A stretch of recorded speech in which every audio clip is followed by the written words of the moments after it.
جناب نحال آزاد تلنگانہ سے عرض کرتے ہیں السلام علیکم ورحمۃ اللہ وبرکاتہ۔ زید نے مغرب کی نماز عشاء کے وقت میں پڑھی، بکر کو اس کے پیچھے عشاء کی فرض نماز پڑھ لینے کو کہا اور پڑھی۔ بتائیے دلیل۔ وہ دلیل یہ دے رہا ہے کہ عشاء کی فرض جماعت میں ایک رکعت چھوٹ گئی تو امام کے سلام پھیرنے کے بعد مقتدی اپنی ایک رکعت پوری کرتا۔ ویسے یہ کر سکتے ہیں یا نہیں؟ بتائیے کیا ایسے کرنا درست ہے یا نہیں؟ وعلیکم السلام ورحمۃ اللہ وبرکاتہ۔ ایسا کرنا بالکل درست نہیں ہے، بکر کی نماز نہیں ہوگی۔ زید مغرب کی نماز عشاء کے وقت میں پڑھے یعنی قضا کے طور پہ، اور پھر بکر کو بولے کہ تم میرے پیچھے عشاء کی پڑھ لو۔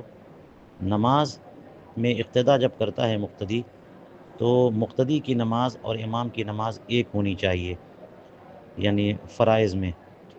اور اگر مقتدی کی نماز امام کی نماز سے ہلکی ہو، یعنی امام تو فرض نماز پڑھے اور مقتدی سنت یا نفل اس کی اقتدا میں کرے، تو اس کے جواز کی صورت نکلتی ہے۔ لیکن مقتدی کی بھی فرض ہو اور امام کی بھی فرض ہو اور دونوں کی الگ الگ فرض ہو، تو یہ نماز سرے سے ہوگی نہیں، یعنی مقتدی کی نماز نہیں ہوگی۔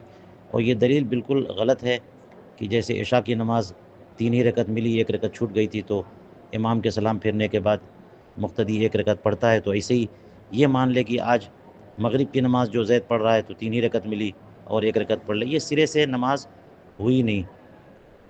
بکر کو چاہیے کہ اپنی نماز کا اعادہ کرے، اور زید کو چاہیے کہ مسائل شرعیہ میں دخل اندازی نہ کرے۔